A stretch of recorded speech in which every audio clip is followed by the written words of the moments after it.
But here's the thing I want everyone to hear. Because we've changed a belief, doesn't mean our behavior when we wake up the next morning is now in alignment and perfect. It won't be. We didn't get to our dysfunction overnight. We won't get to our freedom overnight. I do believe it's possible. Typically, the process is the work of continuing to declare new realities and new truth, declarations over my life, my relationships, my abilities in that area, so that as I declare them, my behavior has to start aligning with my declarations. Hey, Uncommon Leaders, welcome back. This is the Uncommon Leader Podcast, and I'm your host, John Gallagher.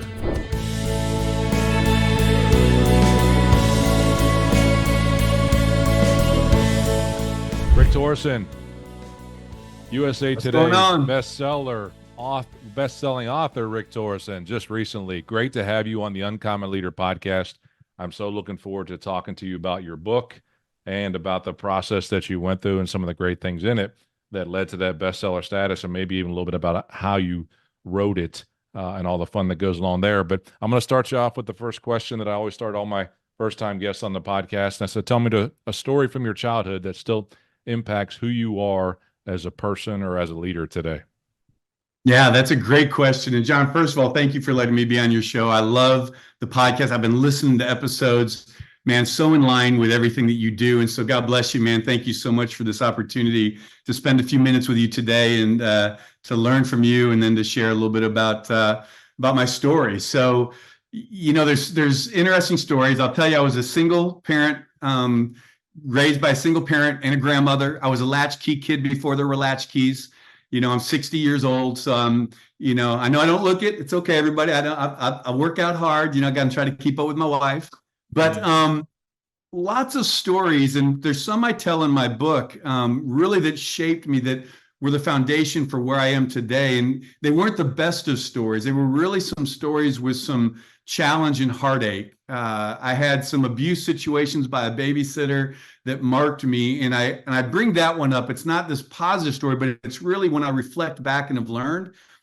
I built my framework and how I understand limiting beliefs and overcoming limiting beliefs based on the beliefs I established over myself when this abuse happened. It was about 6 years old, and it was a babysitter, and I don't need to get in the details. We understand abuse, and so you guys know that. I had to define it and interpret it as it was happening, right? Because that's what we do. It's like, why is this happening? And I started to define myself in a certain manner. I must have deserved this. I must be bad.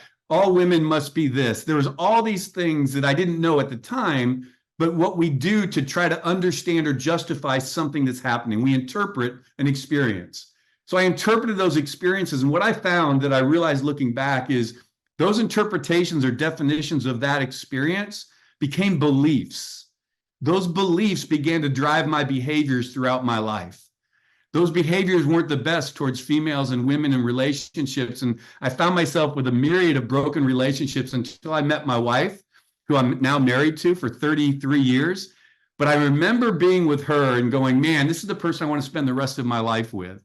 And then I remember self-sabotaging that relationship. I thought, why am I doing this to this relationship that I really want to be with her? And I share that story because that's what got me probably 30 years ago. That's what got me going, oh my goodness, what do I believe about myself and relationships that is causing me to ruin something that I really value and desire? And so I started digging in at that point over 30 years ago of going, what is up with our beliefs and how they drive our behaviors that give us our outcomes? And what if they're not good beliefs, or what if they're based on a lie? And I'm living my life around these beliefs that were based off of a lie that I told myself in a situation. So anyways, I kind of jumped right into the deep end, right? But that's a story, and that's shaped this whole process that I've been in my whole life. Rick, I appreciate you sharing that. So you go from 6 years old, and as you shared, to 60 years old, you have these experiences, these stories, these awarenesses, if you will, about some of these limiting beliefs that you had. It's brought itself to your USA Today best-selling book, Born Limitless: Crush Limiting Beliefs, Cultivate an Infinite Mindset, and Unleash Your True Potential. So you had 54 years to really write that as you've gone through those stories. And so it's a great book, we know, just because of the time that it took. And congratulations also for Thank you. being married for 33 years as well. So my Yes, wife and I sir. just celebrated 30 just a couple of weeks ago. So I know that Congratulations. That you don't hear those are, that as much anymore. So it's a, no, you don't. No, and you I don't. just They love to are. honor that. And I know, and I know that road can be difficult, but man, it's worth it. I'm more in love with my Absolutely. wife today than I ever was.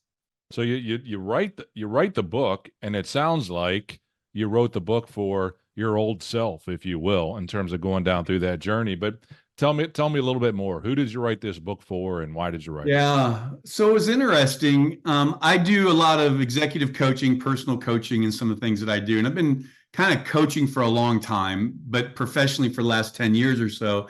And as I was coaching people, I kept running into this place of realizing, we typically coach, or a lot of people call it mentoring, right? Or trying to get people around skill sets to do better at their jobs, to be more productive, whatever it is, to deal with things that are trying to break through. And as I was working with people, I realized it wasn't the systems and the processes that were holding people back.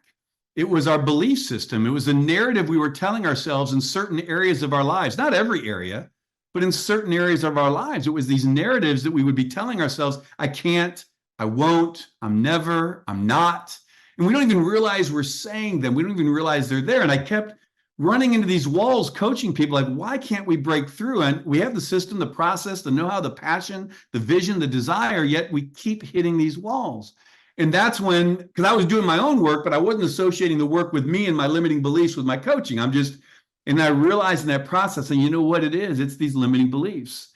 And so the book is really short. It's, 30 some years of life in 100 pages, right? So it's really just about the framework around where our limiting beliefs come from, how we establish them, how do we identify them, crush them, and replace them with a limitless belief that allows us then to break through the ceilings in certain areas of our lives. I'll say this last thing with that. Sorry, we hold limiting beliefs that become truths because we've held them so long, we don't even realize they're limiting beliefs anymore. We call them normal. And what happens, what I learned is, and the reason I wrote this is people who are living in a normal that's not supposed to be their normal. And I challenge people, what if the normal you're living under isn't normal? If it is, then this is where you're at. But if it's not, what could be waiting for you on the other side of normal that you're calling, this thing you're calling normal? Rick, I appreciate you sharing that. Again, with the stories that go along with it, you being a John Maxwell fan, a member, certified coach and executive director in the Maxwell program, you know that he does a great job of bringing those things down on the lower shelf. So let's talk about that topic then of a limiting belief. Early on in your book, you talk about the difference between a limiting belief, and then let's go to your book title, A Limitless Belief. So define what a limiting belief is for me, and then take me on a journey to limitless belief. Awesome. Well, I appreciate that. And yeah, I love John Maxwell. I've learned so much in my relationship with him and their organization over the last 10 years. It's been really foundational and a big driver for me. So the idea of a limiting belief, what is a limiting belief? It's anything that we hold that doesn't serve us. The challenge is we don't realize it. Typically, we don't realize that we have a belief that doesn't serve us. And so for me, the coaching process really begins when people are willing, it goes back to that normal, willing to challenge some of the mindsets that they have around their beliefs about themselves, others, and the world around them, right? It's typically an identity issue. It's a belief about what they can and can't do. And it typically came about in their lives somewhere in their journey, and it's typically based on how they interpret an experience. Our experiences don't give us limiting beliefs. They're just experiences. How we interpret how we interpret the experience creates a belief system. And it doesn't need to be limiting. They can be limitless beliefs. We all know people, and we have places in our lives where we have this belief that, man, you can't stop me. I played basketball in high school and college and a little bit after college overseas. And, I had this great confidence. I knew I wasn't an NBA player, but I could compete at my level, at a pretty high level. And I believed I could. I knew I could. And that drove my actions and my behaviors, the confidence I had in that area.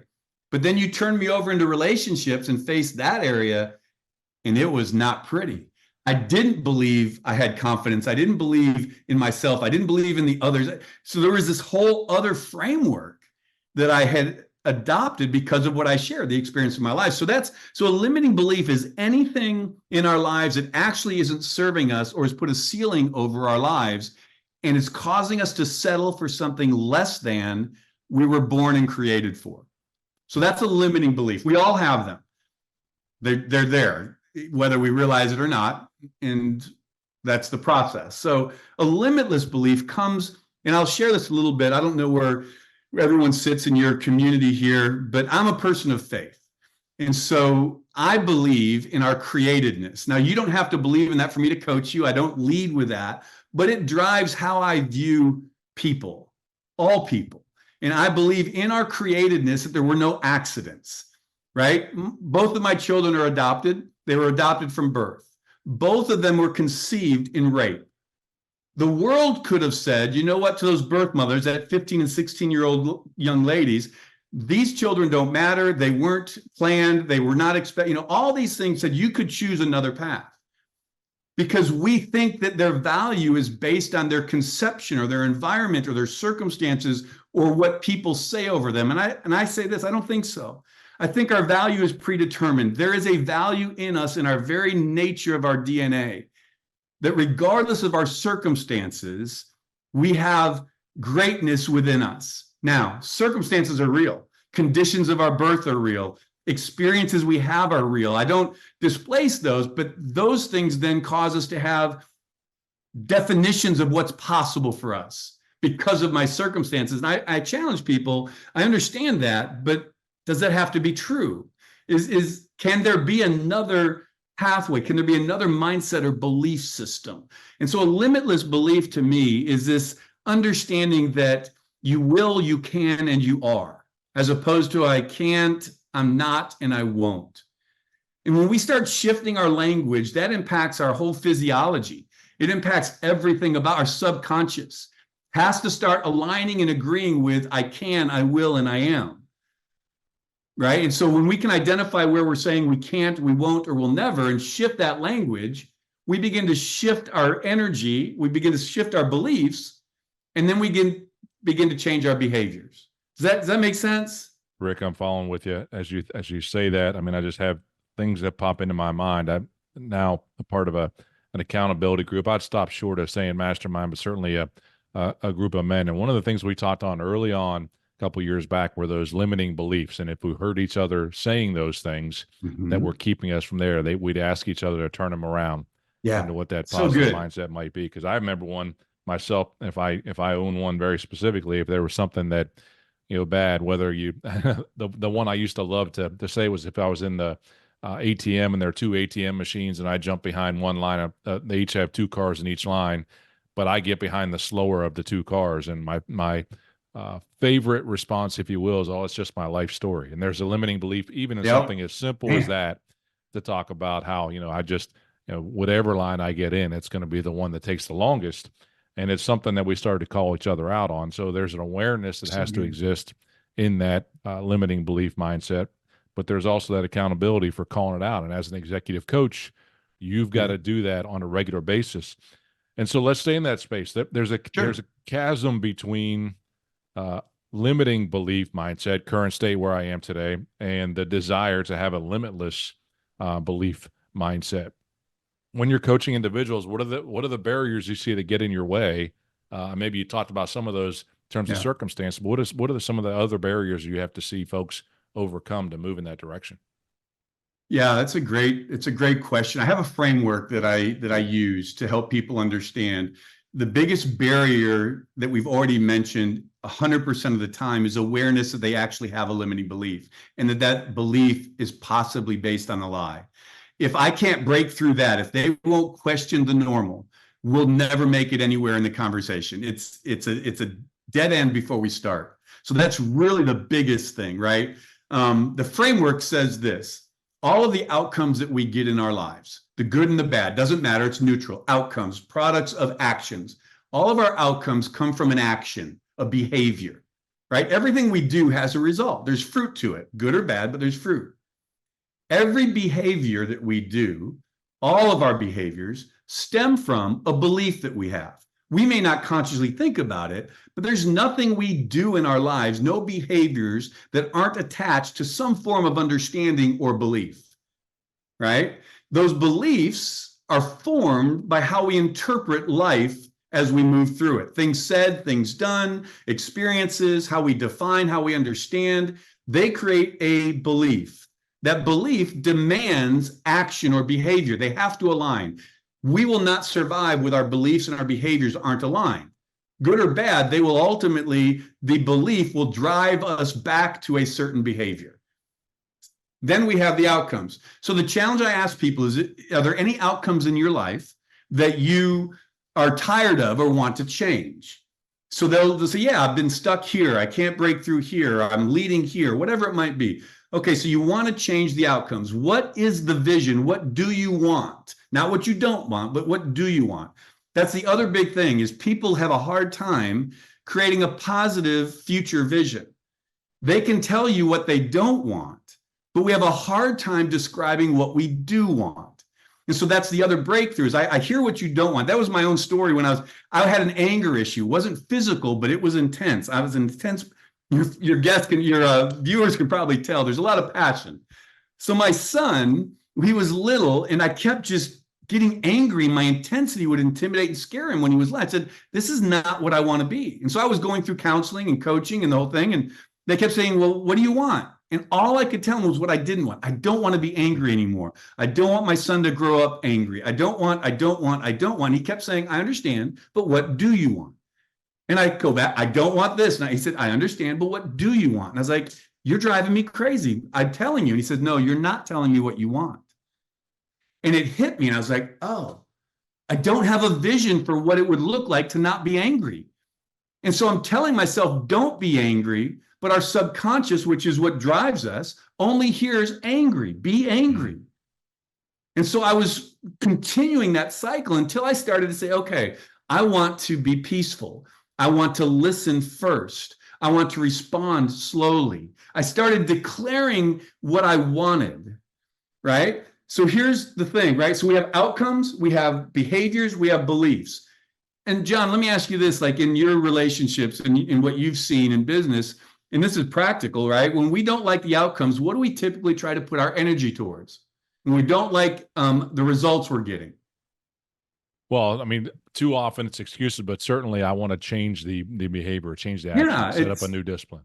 A new discipline, a new system, new process. And those are important. You cannot change your outcomes without changing a behavior. The problem is we never get to the reason why we act that way. And if we don't ask the belief question, how many times have you tried to change a behavior and we end up right back where we were and go, man, and I've got a strong will. I can change my behaviors and I can sustain it for a long time. 99.9% of the time, something's going to happen that's going to cause me to revert back to what I'm comfortable with, what I'm familiar with, what I believe. Because I never changed my belief that was driving my behavior.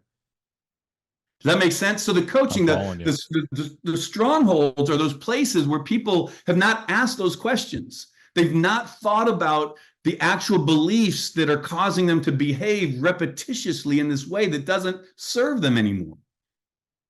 Once we do that, we can work through everything else. We can, 100% of the time, I can get someone to level up their life to that limitless life, whatever that means to them. We can get there pretty easily once they start recognizing, I got to change this belief, which is going to make me change my behaviors, which over time will give me better outcomes. Love that. You're exactly right. If you don't have that belief in terms of where you want to be, who you want to be in that space, the habits likely won't stick. They won't be there. There's something, you got to connect yourself to something that's bigger than the behavior you're trying to change. So you sound like you're one of you yourself again are one of your best clients. But do you have a story of a particular client? You don't have to share a name or anything, but where you've used that framework and it's had a dramatic impact on how your life changed. I guess fortunately or unfortunately, I've got quite a few, right? And it really, the principles are true. So my coaching is holistic. And what I mean by that is I believe you got to change and deal with, and I don't know if people are watching, they'll see this, but me, the flesh, the human, it's personal before it's corporate.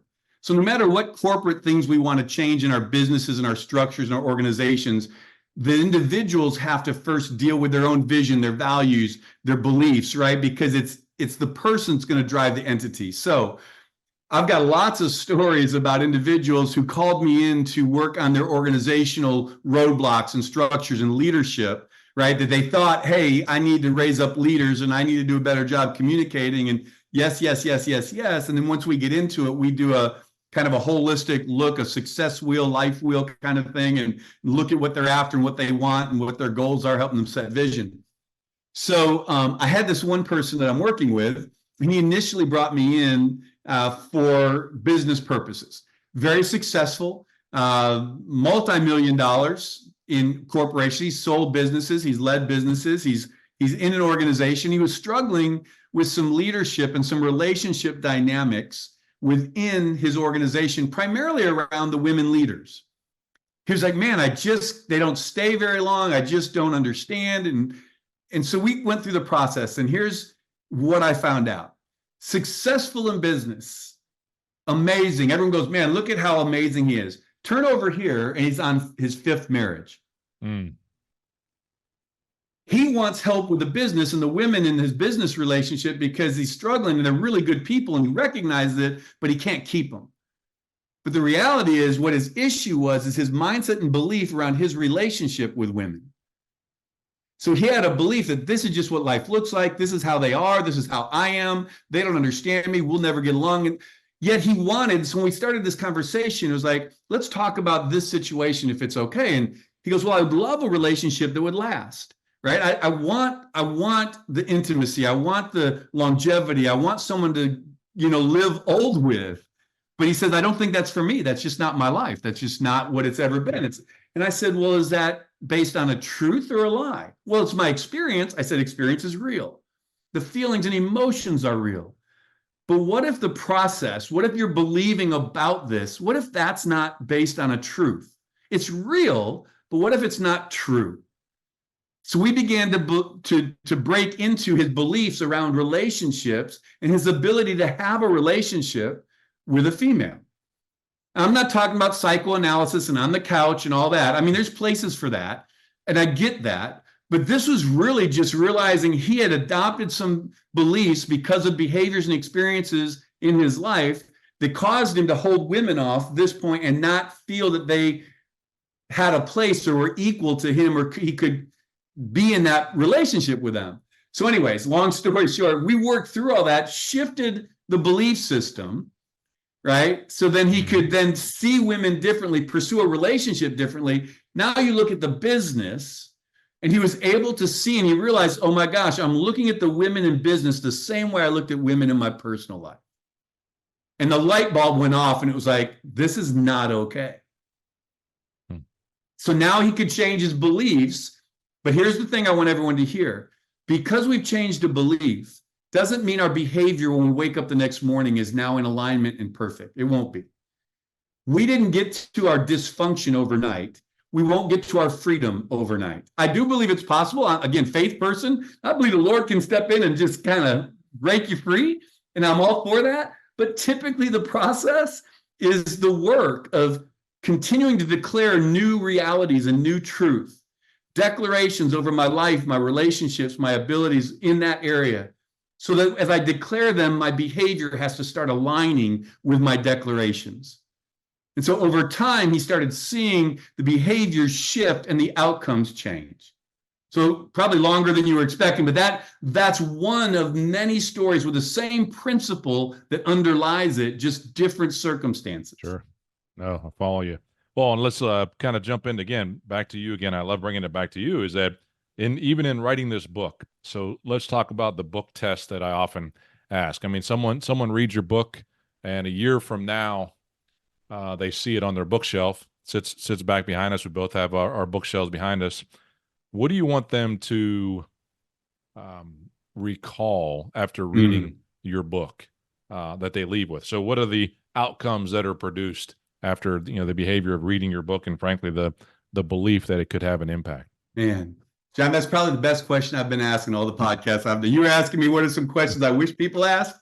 That's one of them. And I didn't even know I wanted them to ask that question. What a great, great question. Because I look at my shelf like you do, and there's books that have, I look at it and go, there's a thought from that book, and there's a thought from that book, and there's an impact from that book. So if they were to look at that book a year later, if they've read it and they were engaging it, again, simple book, it's around this, only about the limiting beliefs.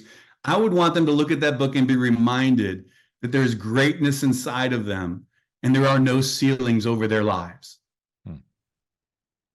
If they will trigger that thought, then maybe they'll realize they've been settling for something less than in some area of their life and go, wait a minute, I don't need to settle for this. That's not my normal. If they'll just consider that, if that will awaken in them, then they can do the work, they can understand, they can engage, they can begin to break off the ceiling that's over them to where they're settling for less than what they were born and created for. If that thought will come through, man, I'll feel like I've done a good job. That's a pretty good job right there then, Rick. Absolutely. And I appreciate you sharing your story. I can't believe how fast our time has gone. I just have a couple more questions for you, if that's okay. Yes, sir. Maybe just a couple of fun questions. So, you share in your book kind of your we'll call it your vocational path as well. You mentioned being a man of faith is very important to you. If you weren't a coach and an author today, what would be your career path that you would have chosen? You want the honest answer? I'd be a chef. A chef, really? I love food. I love the kitchen. I love cooking and experimenting with stuff. My problem is those reality shows drive me crazy. They create anxiety. I don't want the pressure of that. But man, being in a kitchen and just creating and cooking and eating, there's something about that. So that would be just purely the pleasure side of it that I would just love. That's so funny. I love watching guys' grocery games, and you're right. That is a little stress. 30 minutes, they give you all the. Oh, it just drives. I'm like, that's not the kind of cooking I want to do. That I'm all stressed out. I'm like, I would just. But the idea of sitting in there, and I want to go to. We're going to go to Italy, and one of the things I want to do is I would love to sit in an Italian kitchen with someone as they're making and cooking, and have a nice conversation, maybe a glass of wine, and just around the meal. So I'm a meal person. I love community. I love coffee. I had a coffee house for a while. I owned a coffee shop. Okay. Didn't know much about coffee, didn't like coffee very much, but I love the atmosphere of a coffee shop. But I was a pastor. I was a church planter. I realized I was never meant to be a pastor. I'm not wired that way, but that was the path that the ministry took when I was 25, when my wife introduced me to a relationship with Christ. And I was an educator, a teacher, and a coach at high schools. And then I went into full-time ministry for about 15 years. Oh, wow. Longer story for another episode. Yeah, and then moved into really just coaching and serving people. I don't think there's anything else I would want to do, John. And I have found my greatest passion because helping people recognize the greatness that's inside of them, helping them realize they don't have to settle for something less than they were born and meant for, and to dream again. I don't know if there's a greater thing I can do. And I will be quite honest with you, it always typically leads back around to a faith conversation. I don't start there. I'm not trying to drive there. This isn't about someone coming to faith, but it's typically where people end up regardless of their faith, because they're like, man, why do you believe that? And why do you think that? And where does that come from? And it gives me a chance to say, I see something in you that you can't see. And you've defined yourself based on circumstances, stories, and other people's opinions. But what if there's one who created you and knit you together in your mother's womb, who said that I have a limitless life for you? What would that look like to believe that for just a second, enough to just tempt it? What would that do? That, for me, there is no greater thing that I could be doing. And that's part of why I wrote the book, is because I wanted people to start experiencing that there is freedom for us. We just don't even realize we need it. Wow. Rick, I love that.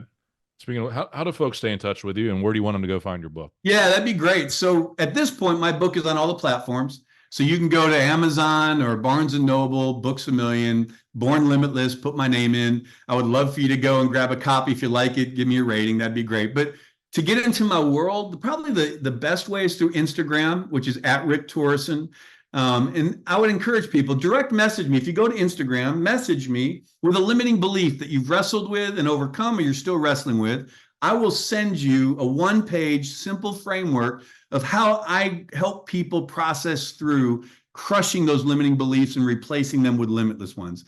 So if they'll go to Instagram, connect with me there, message me there. I would love to. That's the easiest way to kind of get into my world. And they can message me through that. I do coaching and leadership training, communication training, but that's a great way to just get connected.